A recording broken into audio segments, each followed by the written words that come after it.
আজ যে রেসিপিটা নিয়ে এসেছি তার নাম হলো ছানার কোপ্তা। ছানার কোপ্তা বানানোর জন্য আমি লেবুর রস দিয়ে দুধ থেকে ছানা বানিয়ে নিলাম। এরপর ওই ছানার মধ্যে এরপর আমি কিছু কাজু কিশমিশ ছোটো ছোটো করে কুচো করে কেটে নিয়েছি। আর একটা দিকে ওই ছানাটার মধ্যে আমি একে একে জিরে গুঁড়ো, ধনে গুঁড়ো, হলুদ, লবণ, লঙ্কা কুচি, তারপর গরম মশলার গুঁড়ো, ঘি আর সামান্য একটু ময়দা দিয়ে ভালো করে ডো বানিয়ে নিয়েছিলাম। এবার ডোগুলোকে গোল গোল করে তার মধ্যে ওই কুচনো কাজু কিশমিশ পুড়ে চাপটা চাপটা করে আমি কোপ্তাগুলো বানিয়ে নিলাম। আচ্ছা, রাখি বন্ধুরা, যদি তোমাদের আমার রেসিপিটা ভালো লাগে তাহলে তোমরা লাইক কমেন্ট ও শেয়ার করো।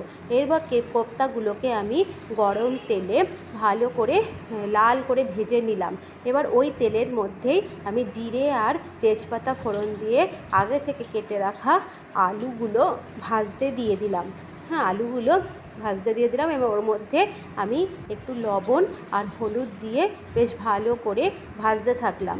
আর একটা বাটিতে আমি জিরে গুঁড়ো, ধনে গুঁড়ো, কাশ্মীরি মির্চের গুঁড়ো আর আদা বাটা দিয়ে একটু জল দিয়ে একটা পেস্ট করে রেখেছিলাম। এবার আলুটা যখন একটু ভাজা ভাজা হয়ে আসবে তখন ওর মধ্যে আমি টমেটোগুলো দিয়ে দিলাম। তারপর টমেটোটা যখন একটু নরম নরম হয়ে আসলো তখন তার মধ্যে আমি এই যে বানিয়ে রাখা মশলাটা সেটা দিয়ে দিলাম। দিয়ে ভালো করে কষাতে থাকলাম যতক্ষণ না কড়া থেকে তেল ছেড়ে যায়। কড়া থেকে তেল ছেড়ে গেলে ওর মধ্যে আমি উষ্ণ গরম জল দিয়ে ফুটতে দিয়ে দিলাম। এবার ফুটে গেলে ওর মধ্যে ঘি, গরম মশলা দিয়ে আর কোপ্তাগুলো দিয়ে নামিয়ে নিলাম।